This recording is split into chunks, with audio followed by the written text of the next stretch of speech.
الحمدللہ والصلاة والسلام علی رسول اللہ اما بعد۔ رمضان المبارک کا مہینہ آ جانے کے بعد بہت سارے لوگ عبادات میں بڑھ چڑھ کر حصہ لیتے ہیں۔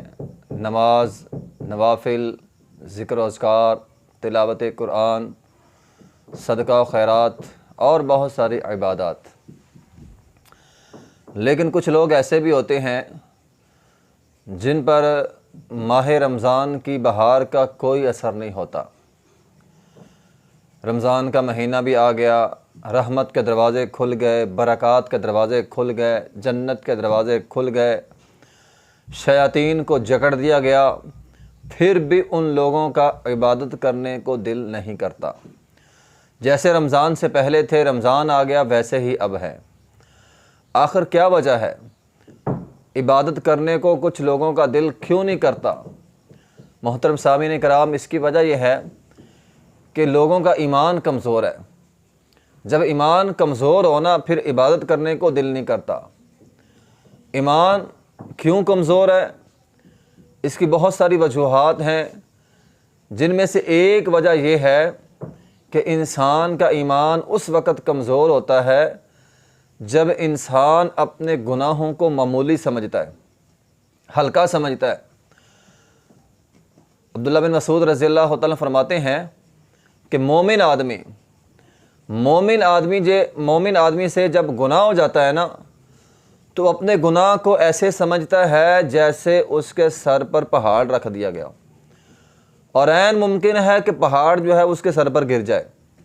وہ گناہ سے اتنا ڈرتا ہے۔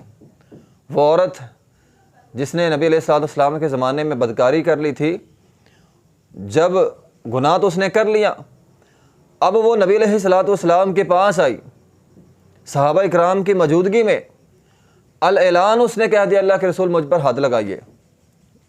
کیوں؟ اس نے گناہ کو پہاڑ سمجھ لیا تھا۔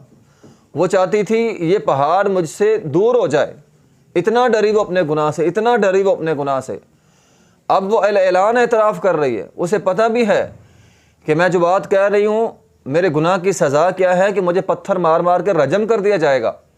اسے پتہ ہے میری جان چلی جائے گی۔ اسے جان کی فکر نہیں ہے، اسے فکر یہ ہے کہ میرا گناہ، یہ جو پہاڑ ہے، یہ دور ہو جائے۔ وہ اتنا ڈر رہی ہے اپنے گناہ سے۔ نبی علیہ الصلوۃ والسلام نے فرمایا جاؤ، بچہ پیدا ہو جائے پھر آ جانا۔ بچہ پیدا ہوا پھر آ گئی۔ فرمایا جاؤ اس کو لے جاؤ، جب یہ کھانے کے قابل ہو جائے پھر لے آنا۔ اس نے جلد ہی اپنے بچے کو کھانے کے قابل بنایا اور پھر آ گئی۔ یعنی اسے وہ ڈر تھا۔ تو مومن بندے سے جب غلطی ہو جاتی ہے، گناہ ہو جاتا ہے، تو وہ ڈرتا ہے، اپنے گناہ کو پہاڑوں جیسا سمجھتا ہے۔ لیکن عبداللہ بن مسعود فرماتے ہیں فاجر آدمی جب اس سے گناہ ہو جائے تو وہ گناہ کو ایسے سمجھتا ہے جیسے ناک میں بیٹھی مکھی ہے، ہاتھ کا اشارہ کیا مکھی اڑ گئی۔ اپنے گناہ کو بالکل معمولی سمجھتا ہے۔ آج دیکھ رہے ہیں ہمارے معاشرے میں، بلکہ اپنے اپنے گریبان میں نظر ڈال کے دیکھ لیں، ہمارا شمار کن کے اندر ہوتا ہے۔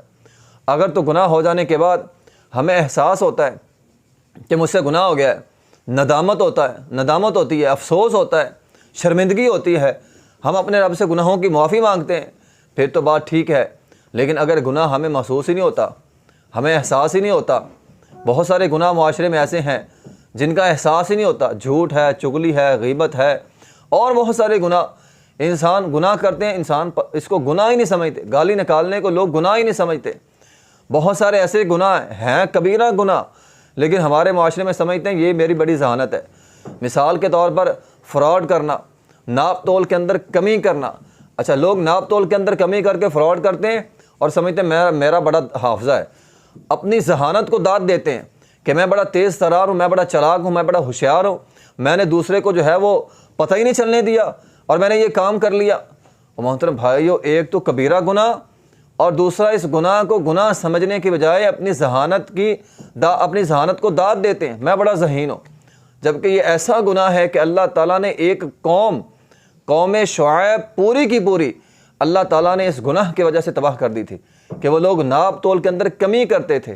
یہ تو ہمارے لیے نبی علیہ الصلوۃ والسلام کی دعا ہے کہ اللہ میری امت کو، ساری کی ساری امت کو ہلاک نہ کرنا، ورنہ ہمارے معاشرے میں جتنا یہ ناپ تول کے اندر کمی کر کے فراڈ کیا جا رہا ہے، ہماری قوم کب سے تباہ ہو جاتی ہے۔ تو بات کرنے کا مقصد یہ ہے کہ بہت سارے ایسے گناہ ہیں معاشرے میں جن کو لوگ سرے سے گناہ ہی نہیں سمجھتے، جبکہ حقیقت میں یہ ایسے گناہ ہے کہ کل قیامت کے دن انہی گناہوں کی وجہ سے آدمی جو ہے وہ جہنم کا ایندھن بن جائے گا۔ وہ مفلس والی حدیث ہے نا، نبی علیہ الصلوۃ والسلام نے پوچھا تھا میری امت کا مفلس کون ہے، غریب کون ہے؟ صحابہ کرام نے کہا غریب وہ ہوتا ہے جس کے پاس کھانے کے لیے کچھ نہ ہو، فقیر ہو، مسکین ہو۔ لیکن نبی علیہ الصلوۃ والسلام نے فرمایا ایسا نہیں ہے، فرمایا میری امت کا مفلس وہ ہوگا، فرمایا میری امت کا مفلس وہ آدمی ہے جو کل قیامت کے دن آئے گا، اللہ کے دربار میں آئے گا، وہ یہ سمجھ رہا ہوگا کہ میں نے بڑی عبادتیں کی ہیں، نمازیں پڑھی ہیں، روزے رکھے ہیں، حج بھی کیا ہے، عمرہ بھی کیا، فلاں بھی کیا، فلاں بھی نیکی کی ہے۔ وہ یہ سمجھ رہا ہوگا اب تو بس میں آیا ہوں، مجھے بس جنت مل جائے گی۔ ابھی اس کا حساب و کتاب ہو رہا ہوگا، ایک آدمی آئے گا بھاگا بھاگا، وہ کہے گا اللہ قد ضرب ھذا، اس نے مجھے مارا تھا۔ اب ہمارے معاشرے میں کیا ہوتا ہے، ایسے چلتے چلتے کسی کو تھپڑ لگا دیا، جس کو لگایا وہ کمزور ہے یا چھوٹا ہے وہ چپ کر جائے گا، لیکن کل قیامت کے دن وہ گریبان پکڑے گا۔ اسی طرح ایک اور آ جائے گا قد شتم ھذا اکل مال ھذا، مختلف قسم کے لوگ آئیں گے۔ کوئی کہے گا اے اللہ اس نے مجھے گالی نکالی تھی، اے اللہ اس نے مجھ پر تہمت لگائی تھی، قد قذف ھذا، اے اللہ اس نے مجھ پر تہمت لگائی تھی، اے اللہ اکل مال ھذا، اے اللہ اس نے میرا مال کھایا تھا، اے اللہ دنیا کے اندر ناپ تول میں کمی کر کے فراڈ کر کے اس نے میرا مال کھایا تھا، مجھے بدلہ چاہیے۔ رسول اللہ صلی اللہ علیہ وسلم نے فرمایا اللہ تعالیٰ فرشتوں کو حکم کریں گے کہ اس کی نیکیاں اٹھاؤ اور ان کو دے دو جن کے ساتھ اس نے زیادتی کی ہے، جس کو گالی نکالی، جس کو مارا ہے، جس کا مال کھایا ہے، وہ ساری نیکیاں اٹھا کر ان کو دے دی جائیں گی۔ نیکیاں ساری ختم ہو گئی، اب پیچھے سائلین سوال کرنے والے باقی ہیں۔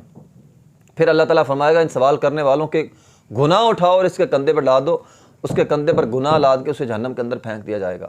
تو آج یہ گناہ جس کو معاشرے میں لوگ گناہ نہیں سمجھتے، کل قیامت کے دن یہی گناہ انسان کو جہنم کے اندر لے جائیں گے۔ اس لیے محترم بھائیوں، گناہوں کو ہلکا نہ سمجھیں، کسی بھی گناہ کو ہلکا سمجھ کر مت کریں، یا غلطی ہو جائے یہ مت کہیں کوئی بات نہیں چھوٹا گناہ تھا خیر ہے، نہیں، رب تعالیٰ سے توبہ استغفار کریں۔ اگر اللہ تعالیٰ ایک گناہ پر پکڑنے پہ آ گیا، رسول اللہ صلی اللہ علیہ وسلم نے فرمایا ان العبد لا يتکلم بالکلمہ من سخط اللہ، بندہ زبان سے بعض اوقات ایک ایسا جملہ نکالتا ہے جو جملہ اللہ کی ناراضگی کا ہے، لا یلقی لہا بال، انسان کے ذہن میں تصور بھی نہیں ہوتا، خیال بھی نہیں ہوتا یہ جملہ میرے زبان سے نکل گیا۔ بعض اوقات لڑائی جھگڑا ہوتا ہے نا، تو لڑائی جھگڑے میں انسان پتہ نہیں کیا کیا کچھ نہیں بول جاتا، تو انسان کے ذہن میں بھی نہیں ہے میں نے کیا بول دیا، لیکن وہ جملہ اللہ کی ناراضگی کا، نبی علیہ الصلوۃ والسلام نے فرمایا یحوی بہا فی جہنم، اس ایک جملے کی وجہ سے اللہ تعالیٰ انسان کو جہنم کا ایندھن بنا دے گا۔ تو اگر اللہ پکڑنے پہ آ جائے تو اللہ ایک جملے پر انسان کو اٹھا کے جہنم کے اندر پھینک دے گا۔ اس لیے محترم بھائیوں، گناہوں کو ہلکا نہ سمجھیں، گناہوں کو ہلکا سمجھیں گے ایمان کمزور ہوگا، اور ایمان کمزور ہوگا عبادت کرنے کو دل نہیں چاہے گا۔ اس لیے انسان سے غلطی ہو جائے تو انسان ندامت، افسوس، انسان کو شرمندگی ہونی چاہیے، اور پھر رب تعالیٰ سے توبہ استغفار کریں، اور توبہ استغفار جب کرنی ہے تو اللہ تعالیٰ سے یہ کہا کریں اے اللہ جن گناہوں کا مجھے پتہ ہے وہ بھی معاف کر دے، اور جو گناہ مجھ سے جانے انجانے میں ہو گیا اللہ تعالیٰ وہ بھی معاف کر دے۔ تو جب انسان کو اپنے گناہوں پہ شرمندگی ہوگی، افسوس ہوگا، تب انسان کا ایمان جو ہے جب توبہ مانگتا جائے گا، ایمان انسان کا اتنا ہی مضبوط ہوتا جائے گا۔ جتنا ایمان مضبوط ہوگا اتنا ہی انسان کا عبادت کرنے کو دل کرے گا۔ وآخر دعوانا الحمد للہ رب العالمین۔